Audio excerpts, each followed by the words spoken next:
So from here, Sa opisina pa lang sa Digos City PNP, nagplano na ang mga pulis kung unsaon nila pag-implement sa search warrant sa balay ni Rigor Albania Mendez alias Gorio, 39 anyos, residente sa Chapter 7, Barangay Aplaya, Digos City, Davao del Sur. Diyang naplastar ang tanan, girombo na sa hiniusang miyembro sa Digos PNP, RPDEU 11, PDEU, PDEA 11, PDEG SOU 11, RIU Davao del Sur, ug First Company DSPMFC nga gipanguluhan ni Police Captain Diosdado Nunes II. Pag-abot sa lugar, nakapwesto na dayon ang mga pulis.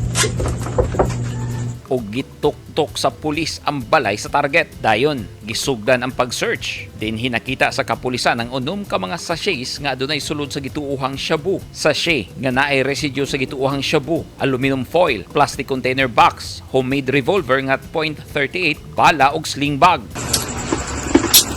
Sir, ikaw akong gidakop. Gipusasan dayon ang suspect o gibasahan sa pulis sa Miranda Doctrine. Pirmado ni Executive Judge Carfelita Cadiente Flores. Sa RTC Digos City ang search warrant. Gidala dayon sa police station ang suspect na mag-atubang og kasong paglapas sa Comprehensive Dangerous Drugs Act of 2002.